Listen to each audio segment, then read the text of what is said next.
우리가 앞부분에서 노아에 대해서 인물평이 나오죠. 그것은 하나님께 은혜를 받은 자로서 당대의 완전한 자고 의로운 자고 하나님과 동행하는 자였다, 이렇게 표현하고 있습니다. 그런 노아일지라도 오늘 성경에 보면 실수하는 장면이 나오죠. 그가 포도농사를 짓고 나서 그 나무의 열매들을 취해서 포도주를 만들고 그 포도주를 마셨다가 그만 발가벗은 채로 잠이 드는 그런 사건의 빌미를 제공하는 일을 하게 되죠.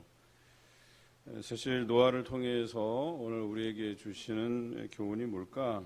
이게 중요한 것 아니겠습니까? 앞에서는 그를 노아의 방주로 구원할 만한, 다른 사람들은 죄를 짓더라도 노아는 하나님 앞에 범죄하지 않기 위해서 애썼고 노력했고, 그래서 완전한 자라고 의로운 자라고 평가를 받은 사람이었는데, 뒷부분에서는 그의 실수에 대해서 나옵니다. 우리가 잘 아는 모세도 그랬고 다윗도 그랬어요.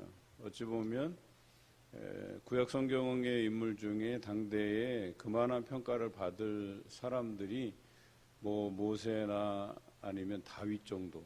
그래서 오늘 노아와 같은 그런 평가를 받을 만한 사람인데, 그들도 다 인생에서 잘못이 있고 실수가 있었죠.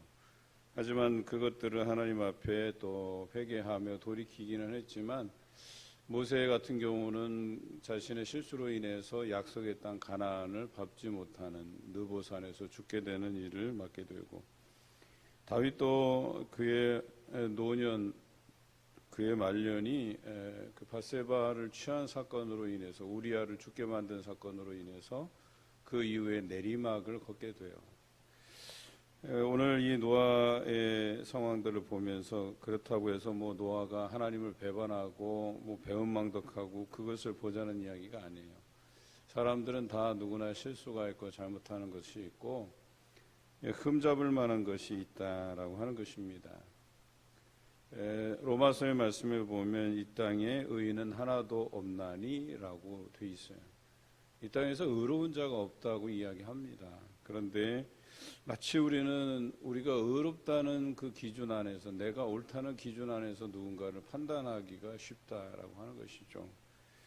이렇게 노아보다 더 의로운 사람이 있을까 할 만한 그런 상황에서 노아도 이런 실수를 하는데, 사람이야 실수하는 것 어찌 보면 당연한 것이죠. 그리고 당연한 것이라고 해서 그가 죄 가운데 있는 것을 또 당연시 여기자라고 하는 이야기는 아닙니다.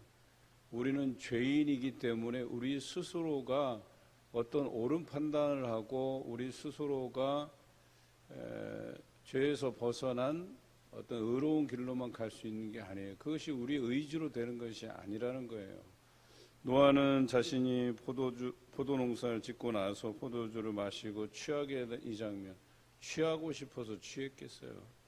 그가 어찌 보면 이 죄라고 하는 것에 대해서 잘 인지하지 못하지 않았을까. 그러니까 자기가 스스로 그것을 억제하고 자제하고 하면 좋은데 그게 어찌 마음대로 되겠냐는 거예요. 노아와 같은 사람들도 이런 지경에, 그래서 벌거벗고 잠드는 지경에 처하게 되는데, 우리야말로 사실 실수투성이고 죄투성이인 사람들이죠. 그래서 우리가 누군가를 정죄하고 판단한다는 것, 그거 어찌 보면 우스운 거예요. 오히려 우리가 하나님 앞에 실수하지 않기 위해서 하나님의 뜻을 묻고 의견을 묻고 하나님의 인도하심에 맡겨두고 살아가는 우리 인생이라고 이야기하는 것이죠. 그런데 더더욱 그가 실수한 것은 그의 둘째 아들인 함이 그 아버지의 하체를 보았다고 해서 그것으로 인해서 함도 아니고, 함을 불러다 야단친 것도 아니고 함의 아들 가나안을 저주해버리는 그런 엄청난 일을 저지르고 말죠. 하나님께서 아버지에게 주신 권한 중에 대표적인 권한이 뭐예요? 이 선택된 백성 안에서는 축복권이잖아요. 그래서 자녀에게 축복하면 그 축복을 받은, 하나님의 이름으로 축복한 그 자녀에게 모든 유업이 전해지고 또 그 축복으로 인해서 그가 또 땅에서 강성함을 얻는 것 아니겠어요? 그러니까 아비가 해줘야 될 게 축복인데 그 하체를 봤다고 해서 사실은 자신이 저질렀던 일인데 그것을 봤다고 해서 아비를 부끄럽게 했다고 해서 함의 아들인 가나안을 저주해버리는 사건을 벌인 거예요. 이처럼 우리가 우리 자신도 제어하지 못하는 그런 인간임을 깨닫게 해주는 본문이에요. 우리도 썩낼 때가 있잖아요. 저도 썩낼 때가 주로 운전할 때인 것 같아요. 운전할 때 누가 위협을 가하면 그리고 앞에서 답답하게 운전하면 저도 모르게 참 신경질이 나더라고요. 그런데 오늘 노아도 자신을 절제하지 못했어요.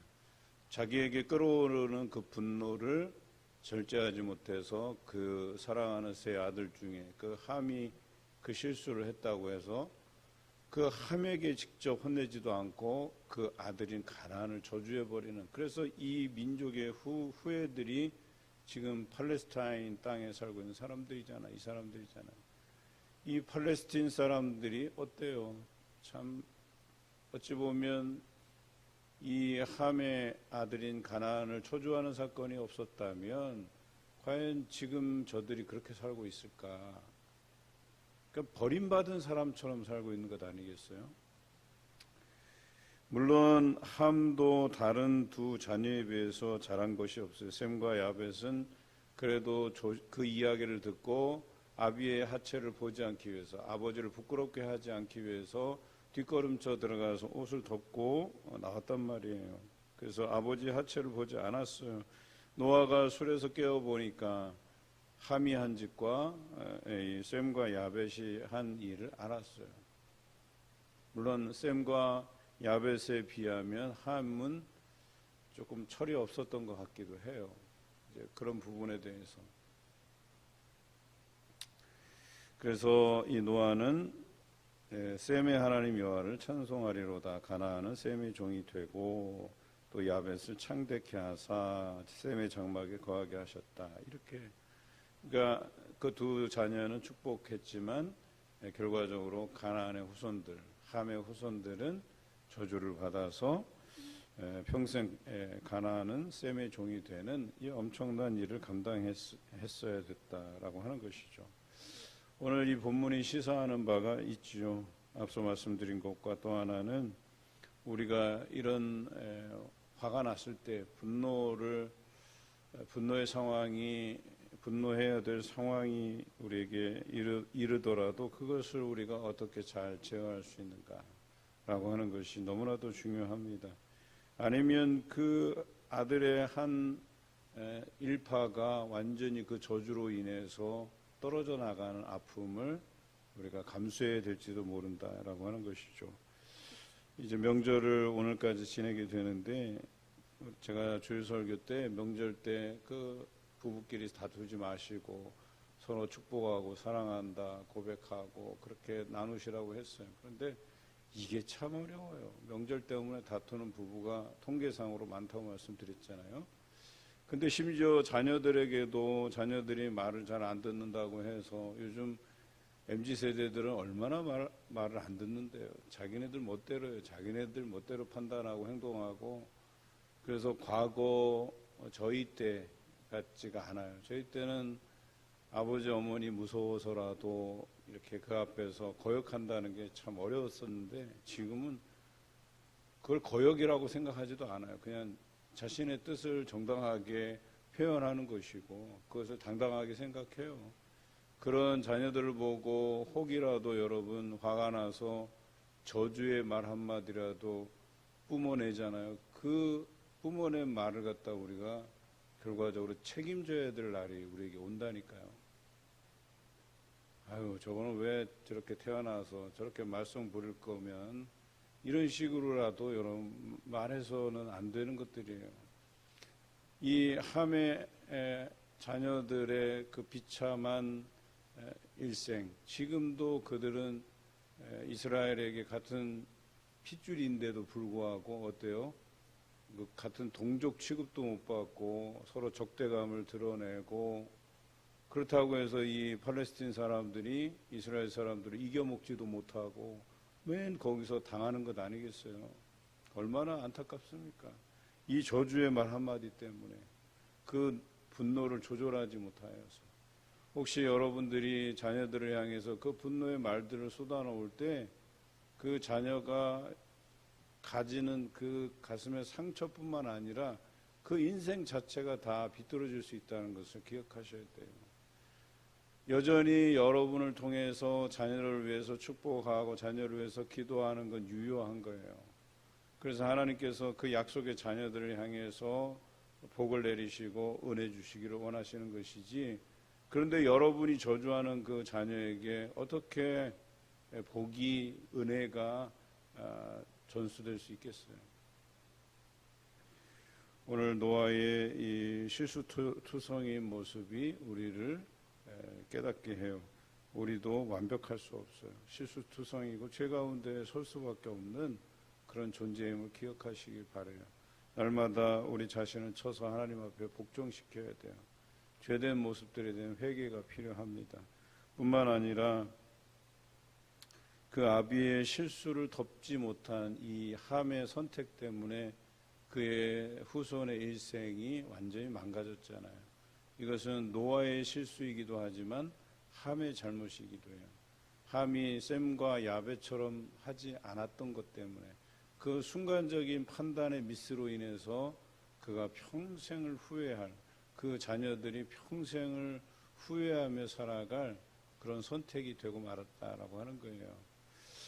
흔히들 그런 얘기 많이 하잖아요. 왜 너는 학생 때 공부 열심히 하고 그냥 교회는 조금 덜 열심히 하고, 이런 얘기 많이 했잖아요.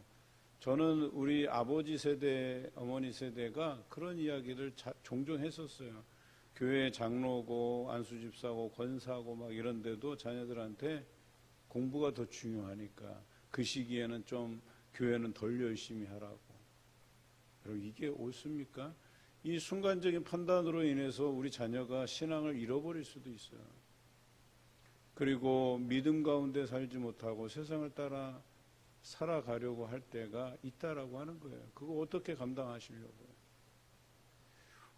이제라도 우리가 우리 자녀들에 대한 저주를 멈추고 분노를 멈추고 가급적이면 좋은 이야기들을 해주시기 바라요. 은혜의 이야기, 복된 이야기, 이 명절에 신앙을 유업으로 전해주는 것도 중요하지만 그들을 향해서 저주가 아닌 축복의 선언들을 해가시는 여러분 되시길 주님의 이름으로 기원합니다.